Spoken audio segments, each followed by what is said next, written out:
Shinji is an odd character. In most mecha anime, you would expect the main character to be some sort of strong, unbreakable, hyper-positive hero who always steps up to the challenge and does what's right. But Shinji isn't like that. He's a depressed guy for the entire series. And that's weird, because the world he lives in feels like it should have a completely different kind of protagonist. So why was Shinji made this way? Why would Hideaki Anno make a non-shonen lead in a world that feels so shonen? This is a study of Shinji Ikari.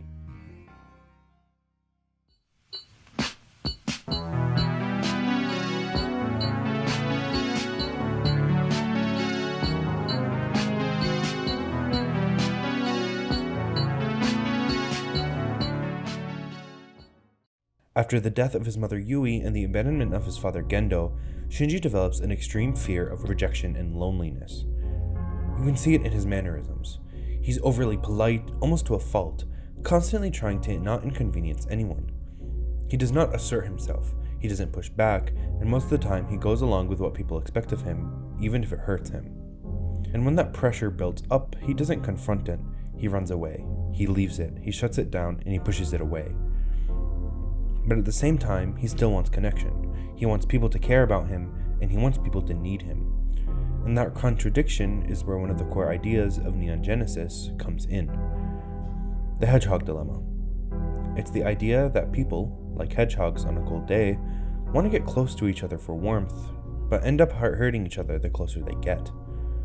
Shinji lives in that space between.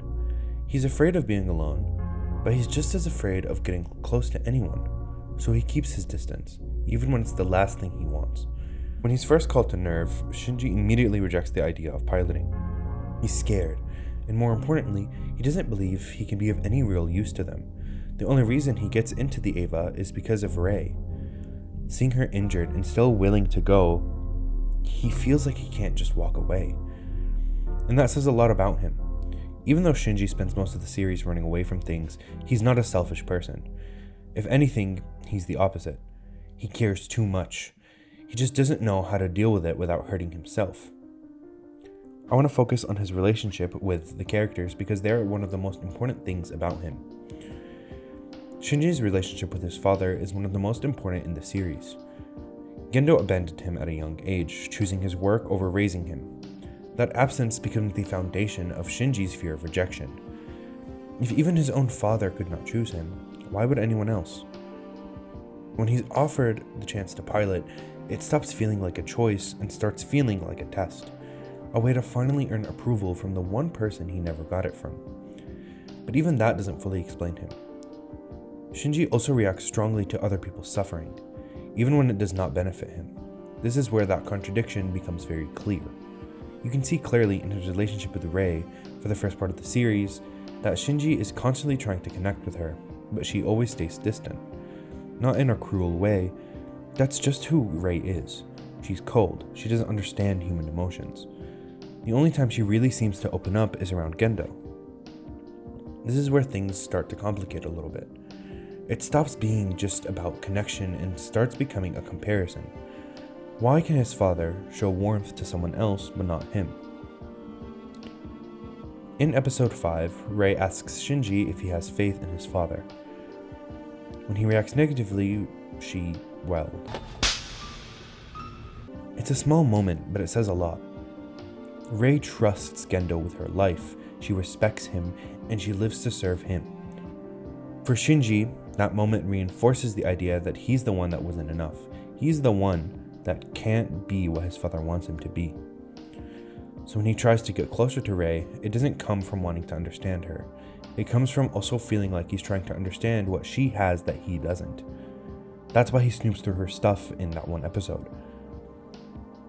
At that point, it becomes unclear whether he's trying to connect with Rei or trying to get closer to the version of himself that his father actually shows affection to. If Rei represents distance, Asuka represents conflict. She's loud, aggressive, emotional, and constantly clashes with Shinji. Where Rei keeps him at arm's length, Asuka forces interaction whether he wants it or not. Underneath all of that, they're not that different. Both of them are deeply insecure. Both of them just want validation, but they express it in completely opposite ways. Asuka demands attention, she lashes out, and because of that, their relationship becomes unstable. They hurt each other constantly, and sometimes on purpose. This is where the hedgehog's dilemma starts to really take shape. They both want connection, but every time they try to get close to each other, they end up pushing each other away. For Shinji, Asuka becomes another contradiction. He's drawn to her, but he's also afraid of her. He wants her approval, but he can't deal with her loud and brash personality. In episode 15, Asuka boredom kisses Shinji. This is a moment where she reaches out, not for romance per se, but for connection. She tries to make something, to force Shinji to step up and acknowledge her as a woman.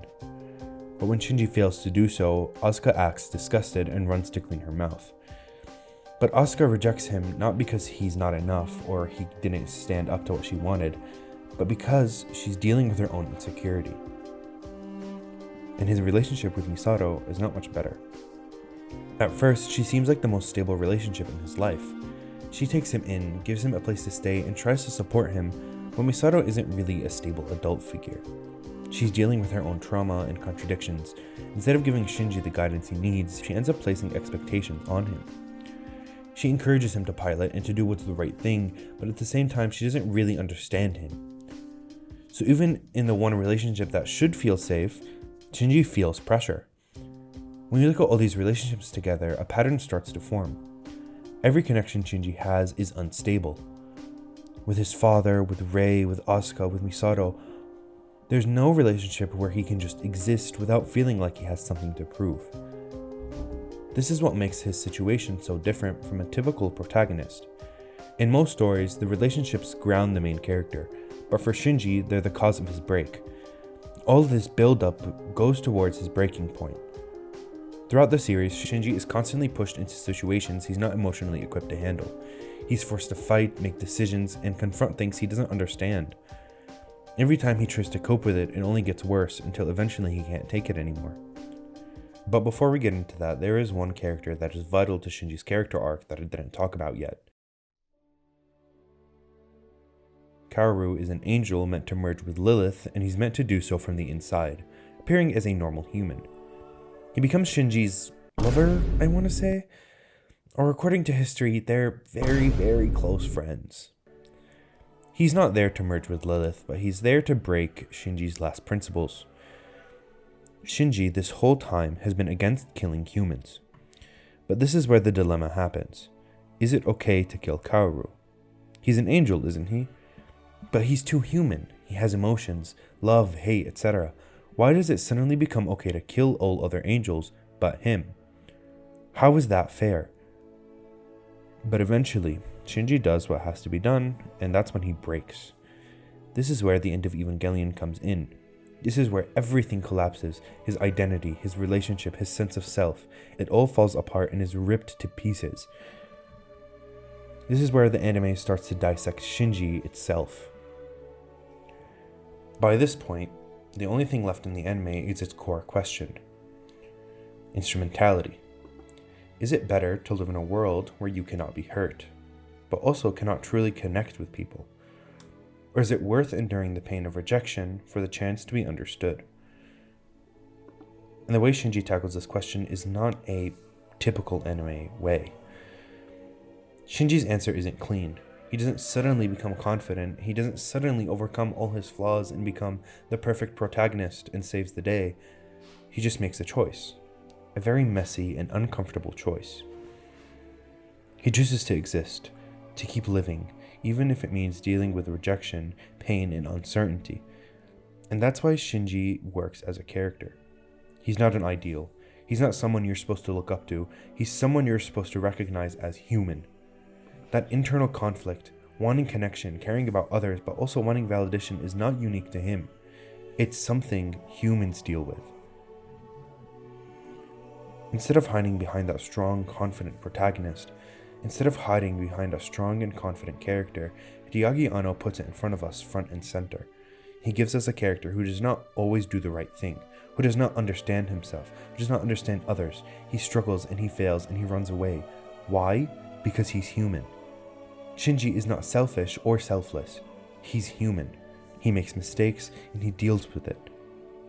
What I genuinely think the story of Evangelion means, or what it's trying to show us, is that it mirrors how a 14-year-old can feel in bad situations like this. Not necessarily like this, but in general. Someone that young or someone of that age going through something difficult sees it as the end of the world.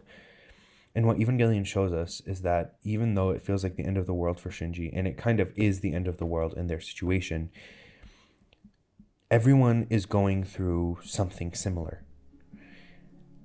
All of these characters are flawed. All of these characters do wrong things, and all of these characters have their own motivations. No one here is a good or bad character. Everyone in the series is a gray area. Everyone is a gray character here. Asuka isn't a bad person. She's just a kid in a bad situation.